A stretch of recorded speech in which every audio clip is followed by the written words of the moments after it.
इसे तो पता होगा माता कि इसका मूल क्या है,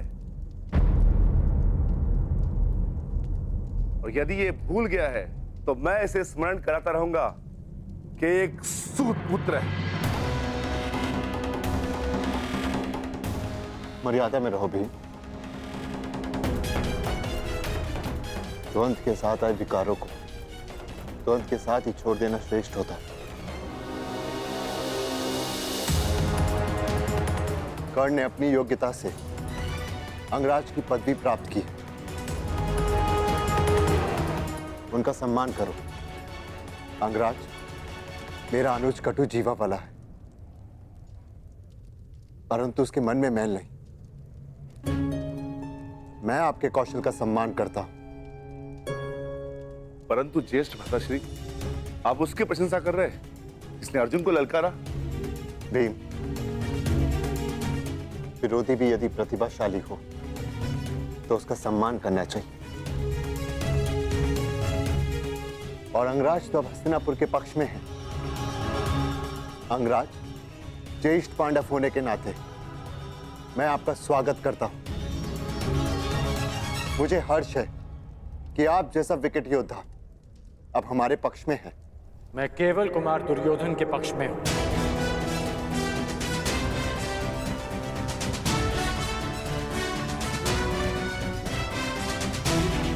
अंगराज, वो भी मेरे ही अनुज है।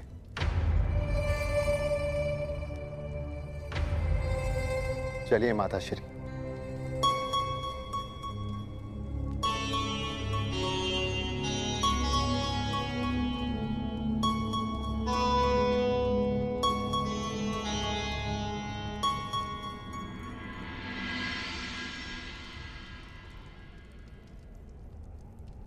क्या हुआ कर्ण?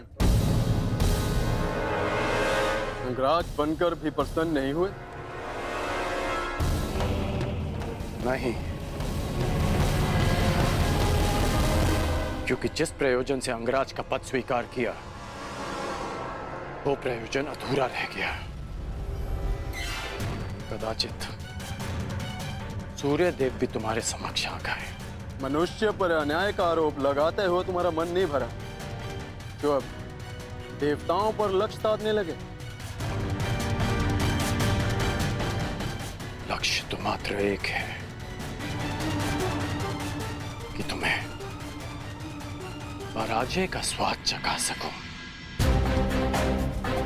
कि सर्वश्रेष्ठ होने के तुम्हारे अभिमान को भंग कर सकूं, कि वो अधूरा द्वंद पूरा कर सकूं। एक बात तुमने उचित कही थी रंगभूमि, कि धनुष से निकला बाण कभी लौट कर नहीं आता, परंतु प्रत्यंचा लौट कर आती है। निश्चित रूप से रंगभूमि लौट कर नहीं आएगी कर्ण, परंतु हमारा द्वंद लौट कर अवश्य आएगा। और उस दिन कुछ भंग होगा तो मुझे पराजित करने का तुम्हारा स्वप्न एक दिन अवश्य आएगा कर्ण, जिस दिन हमारे बीच न सूर्य देव होंगे, न पितामह और न आचार्य द्रोण, केवल हमारे बाण बात करेंगे। और तब तक यह अधूरा द्वंद मेरे मन पर भी भार बनकर रहेगा। ये भार कल प्रातः और बढ़ जाएगा जब तुम मेरा राज्य अभिषेक होते देखोगे।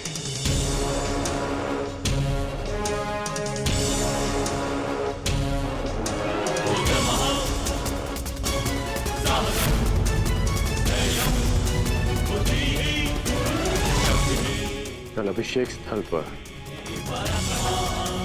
तुम्हारी प्रतीक्षा रहेगी अर्जुन।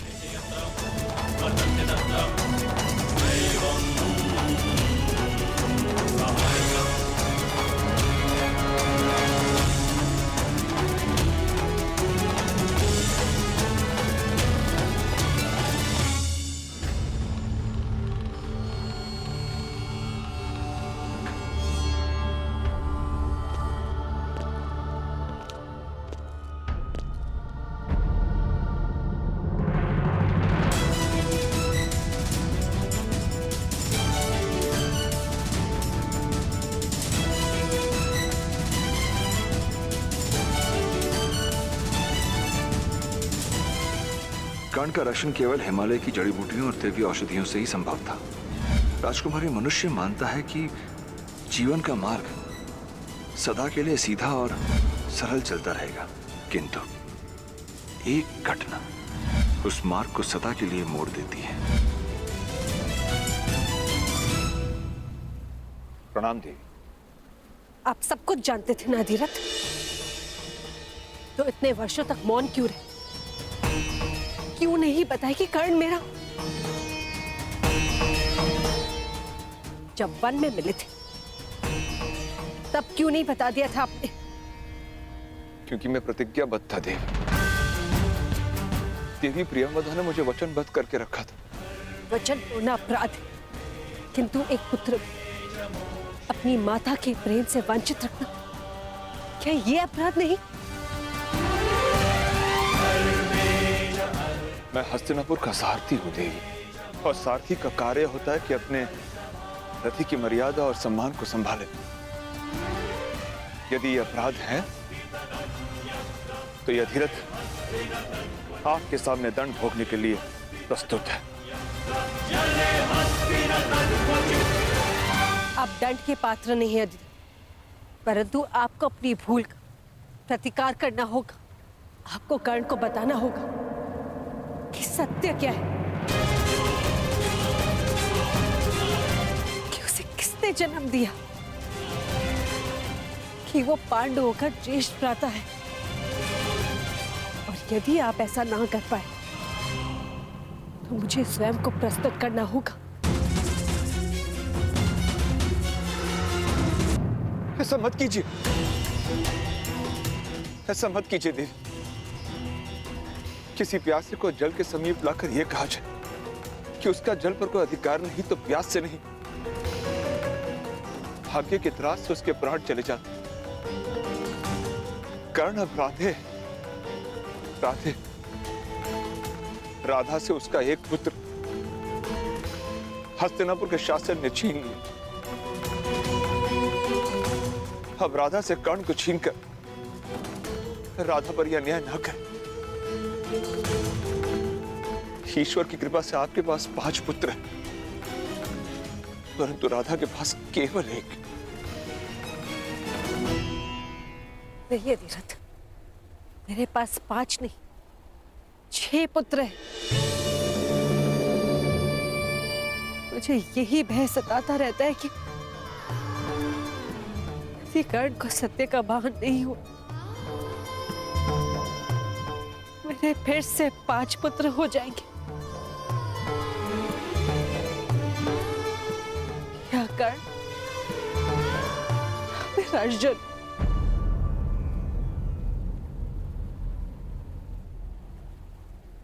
आपने कर्ण को रोका क्यों नहीं? क्यों धनुष उठाने दिया उसे? क्यों अर्जुन के समक्ष आने दिया उसे? क्यों? रात्रि की भेड़ी कब तक सूर्य के पांव जकड़ के रख सकती है? सूर्य पुत्र है आपका कर्ण। अधिरथ नामक एक छोटा सा मेघ उसकी आभा, उसकी तेज को कैसे रोक सकता है? जिसके शरीर पर जन्म से ही कवच हो, उसके जन्म का कारण धनुष उठाना ही तो होगा देवी। जिसे महामहिम भीष्म का आदेश न रोक सका, जिसे आचार्य द्रोण की उपेक्षा न रोक सकी, उसे यह अधिरथ कैसे रोक पाता? कैसे? कर्ण को रोका जा सकता है अधिरथ। भाइयों को एक दूसरे का रक्त बहाने से रोका जा सकता है। मैं अपने 6 पुत्रों के साथ जीवन बिता सकूं या ना बिता सकूं, ये मुझे स्वीकार है, परंतु मुझे इन सबका जीवन चाहिए।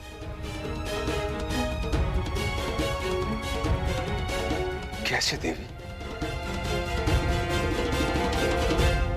एक मार्ग है अधिरथ।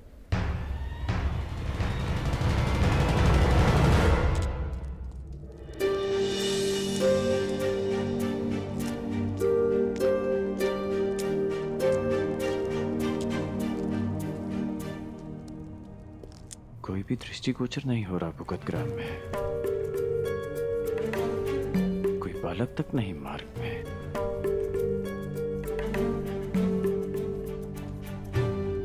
कहाँ गए सब? उस वीर की स्वागत की तैयारी में।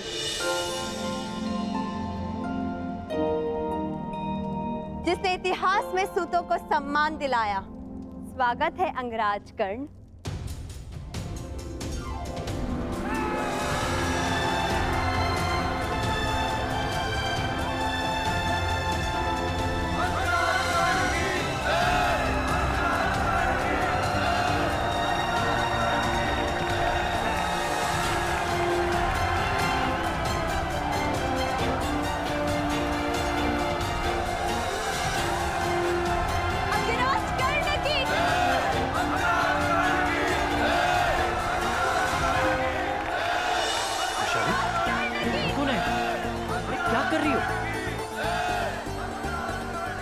क्या कर रही हो वैशाली?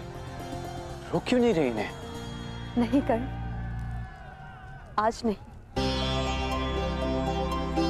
शताब्दियों से जिनकी आंखों में केवल अश्रु रहे हैं, आज उनके होठों की मुस्कान मत रोको। आज उनकी आंखों में आकाश को छूने का स्वप्न है। हाँ कर्ण, अर्जुन का सामना करना तुम्हारे लिए केवल एक पल था, परंतु इनके लिए वो पल आने वाले स्वर्णिम कल का स्वप्न है। पहली बार क्षत्रियों की रंगभूमि ने सूतों के जीवन में रंग भरा है। वर्षों से अपमान का विष पीने वालों ने आज पहली बार सम्मान का अमृत चखा है। तुम्हारे पास सारे मार्ग हैं, मुझे रोकने के भी और मुझे उकसाने के भी। कल जब मेरा राज्य अभिषेक होगा तो दर्शकों की दृष्टि मेरे मुकुट पर होगी और मेरी दृष्टि उस पर जिसने मुझे स्थान तक पहुंचाया, तुम पर वैशाली। क्यों? मैं वहां किस अधिकार से जाऊंगी?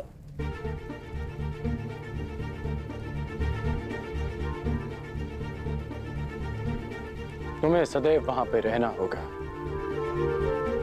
कल मित्र के अधिकार से और कुछ समय पश्चात अंग देश की महारानी के अधिकार से।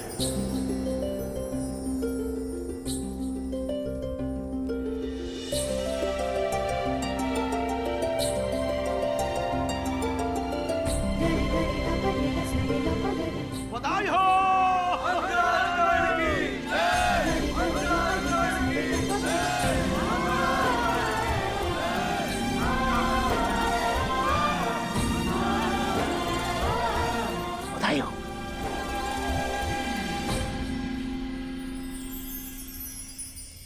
अंगराज कर्ण।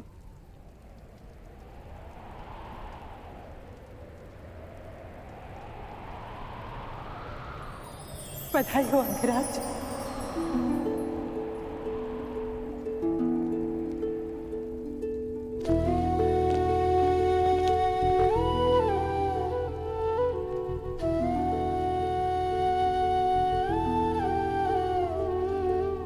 सबके मुख से अंगराज सुनना अच्छा लगता है माता,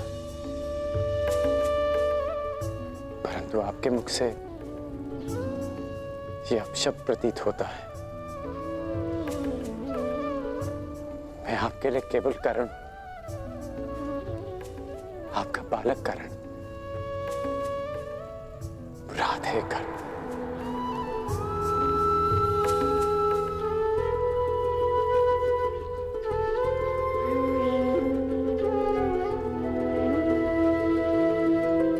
राधे ही कर आज द्वंद्व में विजय प्राप्त करके आया।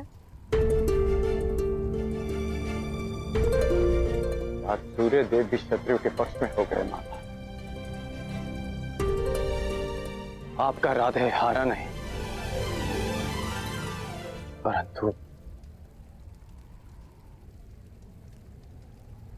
जीत भी नहीं पाया।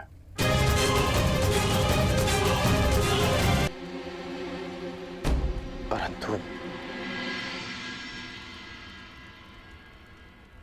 जीत भी नहीं पाया। असत्य।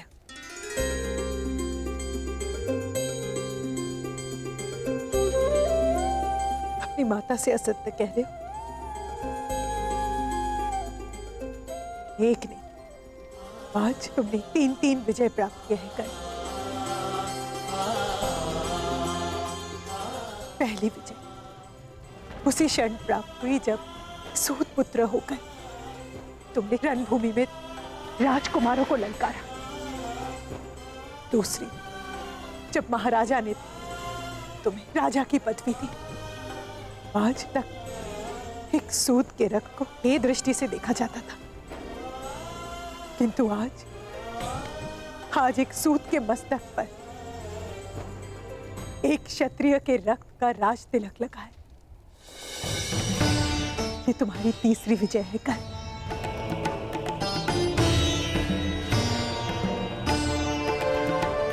और मैं देख रही हूं वो अनगिनत विजय माला जो तुम्हारे मार्ग पर तुम्हारी प्रतीक्षा कर रही है। हाँ धीरथ, यही मार्ग शेष है। यदि कर्ण अंग प्रदेश का राजा ना बना तो वो दुर्योधन के बंधन से मुक्त हो जाएगा। उसे अर्जुन के साथ युद्ध करने का कभी अवसर नहीं मिलेगा। मेरे सारे पुत्र सुरक्षित रहेंगे। आपका राधे और मेरा कर्ण। आपको कर्ण को रोकना होगा धीरथ, क्योंकि दुर्योधन ने कर्ण को मित्र ने एक शस्त्र समझकर अपनाया है। वो कर्ण के माध्यम से मेरे सारे पुत्रों का विनाश चाहता है। यदि आप कर्ण से अंग के राज्य का तिरस्कार करा सके तो मैं उसे आपका पुत्र स्वीकार कर लूंगी। बोलिए धीरथ, क्या आप ऐसा कर पाएंगे? प्रयास करूंगा देवी।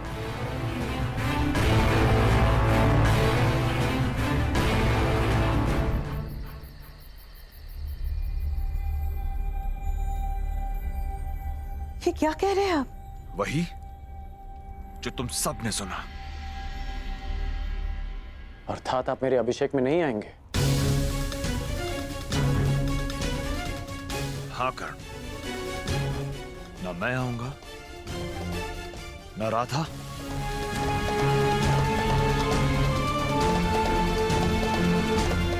ना ताऊ।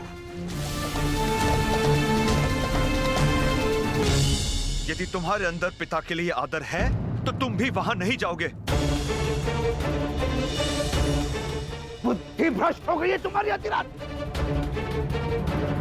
जिसका राज्य अभिषेक होने वाला है उसी से तुम कह रहे हो कि अपने अभिषेक में उपस्थित न हो। हाँ, क्योंकि यही उचित होगा भ्राताश्री। देखने वाले को कमल पुष्प सदा पानी के ऊपर दिखता है, परंतु गहराई में जाकर देखे तो सत्य का पता चलता है कि उसकी नाल कीचड़ से बंधी है। जो मुकुट कल कर्ण को पहनाया जाएगा उसके साथ एक अदृश्य बेड़ी है जो तुम्हें कुमार दुर्योधन के साथ सदा के लिए बांध देगा।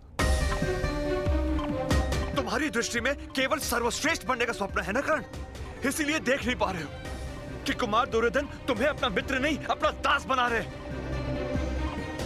तुम्हें अपने गले का हार नहीं माना, वो तुम्हें अपना शस्त्र बनाकर अर्जुन की गांठ करना चाहते हैं।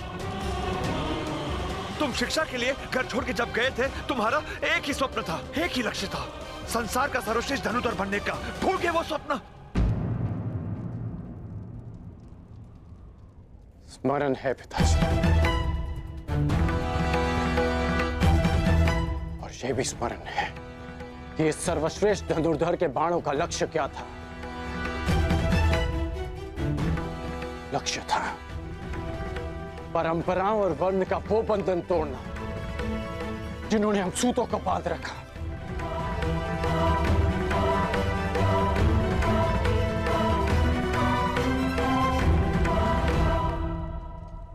स्वप्न था सूतों का सम्मान और कल्पना थी परिवर्तन।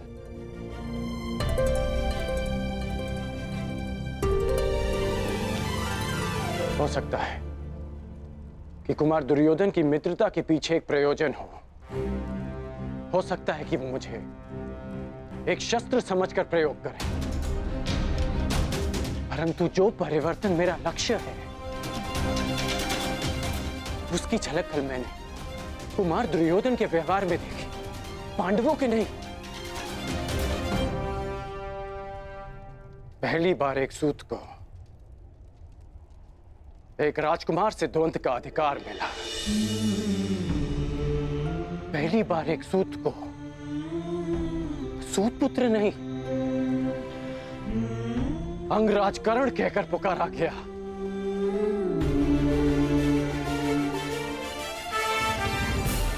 ये परिवर्तन का प्रारंभ नहीं है तो क्या है पिताश्री? और ये आरंभ हुआ कुमार दुर्योधन के प्रयास से। कीचड़ में उगने वाली नाल के कमल जो ईश्वर के चरणों में चढ़ाए जाते हैं, यही तो परिवर्तन है पिताश्री। मुझे मुकुट मिले ना मिले, परंतु मैं कुमार दुर्योधन के बंधन में सदा रहूंगा। ये बेड़ी है मित्रता की, ये बेड़ी है उस ऋण की जिसे मैं जीवन भर चुका नहीं पाऊंगा। तो अब मित्रता का बंधन परिवार के बंधन से अधिक बलशाली हो गया है। अंतिम बार कहता हूं कर्ण, यदि तुम्हारे लिए परिवार महत्वपूर्ण है तो कल राज अभिषेक के लिए नहीं जाओगे तुम। विकल्प तुम्हारे समक्ष है, परिवार या राज्य। ये क्या कह रहे हैं आप? पुत्र यदि उन्नति करे तो पिता उसकी पीठ थपथपाता है, उसके लक्ष्य के बीच नहीं आता। हम सबको इस अभिषेक में उपस्थित होना चाहिए आर्य। मैं जो बोल रहा हूं तुम्हारे पुत्र के भले के लिए बोल रहा हूं राधा। कर्ण मेरी बात माने या ना माने, परंतु मैं वहां नहीं जाऊंगा, ये मेरा प्रण है।